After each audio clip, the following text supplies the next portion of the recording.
Slash, we are now live. And it's lovely to be having this conversation with you, because I've been sort of following what you've been doing in the so through your Facebook activity in particular, and I noticed that you are, among other things, an addiction activity facilitator. Sure. Yeah, that's a new one. As well as a laughter yoga teacher, Sure. and storyteller, and you're bringing your passion to this arena, which is fantastic. It's fantastic, Slash. Yeah, thank you. As you know, there are the two basic questions. Sure. And question number one, of course, is what is joy to you, Slash? What does joy mean to you? Sure. So joy is nice and friendly, and she appears shy at first, but she's good at math, especially calculus and cryptology. And when you say hi to her, she never quits talking. It's like she's your best friend. And so that really is kind of what joy is to me, the personification of that person that I feel is there all the time with me since birth. Really, it's nothing out here. It's like she's within me. This memory I might have of this person, for me, a female person, maybe third grade, that she's just always with me. That joyful feeling that I carry with me. Absolutely fantastic. This is a Slash. It's a storyteller in you coming out. It's a storyteller take on joy. It's lovely. Yeah. So it's interesting because Urban Dictionary says happiness is like peeing in your pants, and everyone can see the wet spot, but only you can feel the warmth. And so happiness is kind of this idea of like, it still takes water. It takes something out here to get happy. But joy, it doesn't take anything out here. It's like in here already. And so that to me is a huge difference, because especially when we get into theories about addiction and recovery, it's all about happiness. It's about, let's get something out here to make us happy. And I love your work because it's all about joy and joyfulness, which is, it's in here. It's not something we can buy. It's not stuff we can buy from Amazon. It's already in here. Yes, lovely.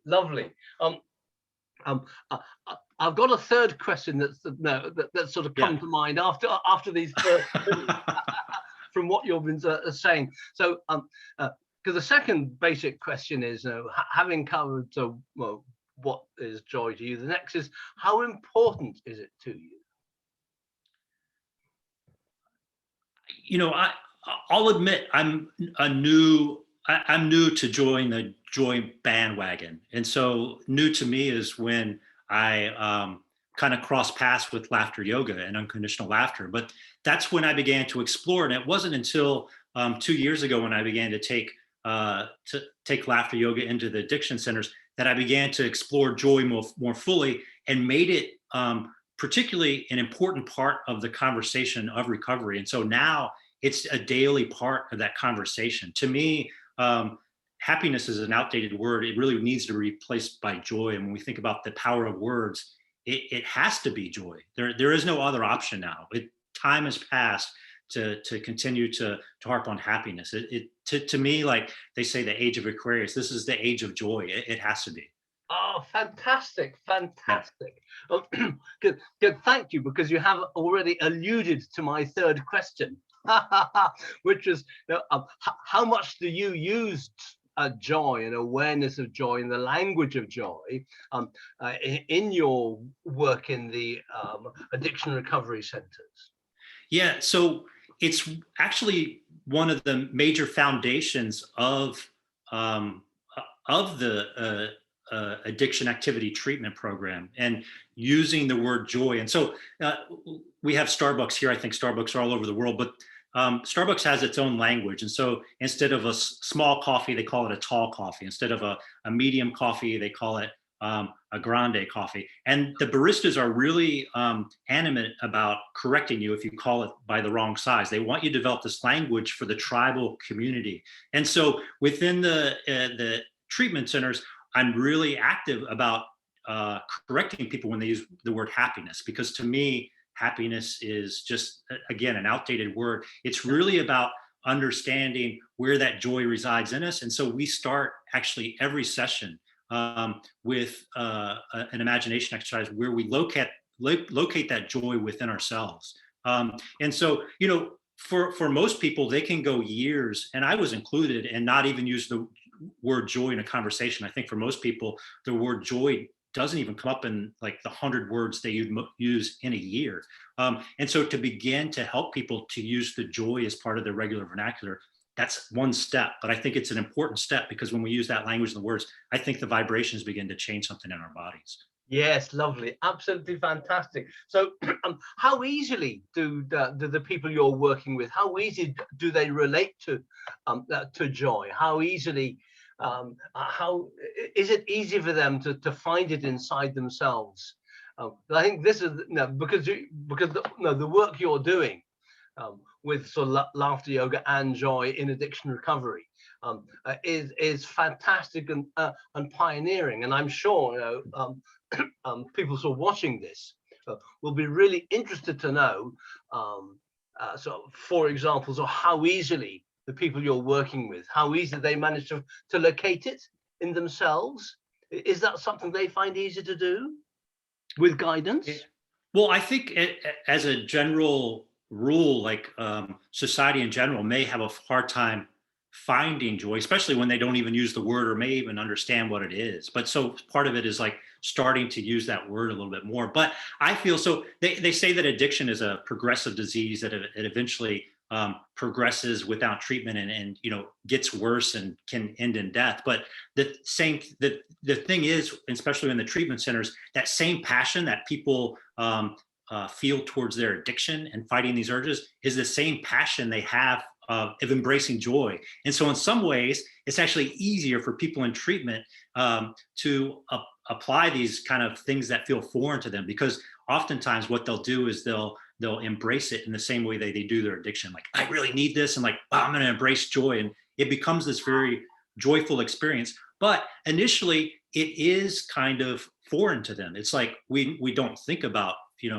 joy. And so it takes many sessions. And so luckily I'm in a treatment center where they're required to attend at least 15 sessions through court orders of laughter yoga sessions. And we begin in each session with locating that joy. But to me, it's like a muscle. The more you use it, the more the stronger it gets. And so they are by the end able to use the word joy more and embrace it. That doesn't mean when they leave the treatment center, they're going to start saying joy this and joy that, but at least it's becoming a part of who they are.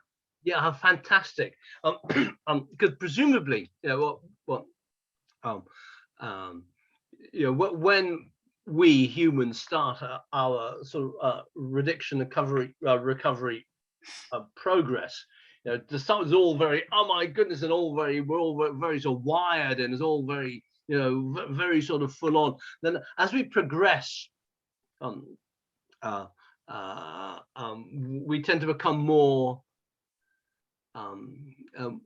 less traumatized and more interested in sort of practical things that can help. Is that your experience in this field as well? Yeah, so it's interesting. So I did, when I came into laughter yoga, my interest wasn't in treatment of addiction or recovery at all. I was simply found it on my own and kind of explored what a lot of laughter teachers and leaders do, which is, I tried it at senior centers, at schools, at hospitals. It seemed like every door I knocked on in the West, I had to present my resume and almost audition. This is why you might need it. This is why the benefits. I walked up to the recovery centers, and before I even knocked on the door, they opened the door and they said, "Come in." I said, well, "Don't you want to know what I do and who I am?" They're like, No, come on in. It was the weirdest thing. And I think some of that has to do with where we're at in the philosophy of recovery and addiction, which is like, we don't know why one person goes through treatment once and recovers, and then another person goes through 17 years of treatment and never recovers and may even die, or one person goes through 20 treatments and finally recovers and finds long-term sobriety. And so where we're at is like, we know some science behind it, but we really don't know what works. And so if this may be a path to recovery, like, come on in, we want to try it. Fantastic. Yeah. It's been bizarre in that way, come on in. Should I show my ID, who I am? No, just come on in, try it. How amazing. Amazing. We could talk for ages on this, Slash. Yeah. It's just such an interesting conversation. But for the interview, I think we've covered everything. I think there's no doubt that your passion will touch people in the same way that it's touching the people you're working with, and really, Slash, just sort of thank you very much, because I know you're also a parent to a fairly young new arrival in this world. Yeah.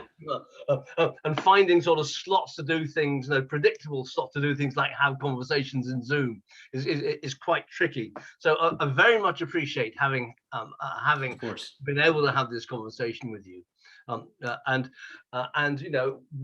when we can all sort of mingle and mix freely again, I very much look forward to meeting you, Slash. You too, Joe. Thank you so much. Okay, thank you very much.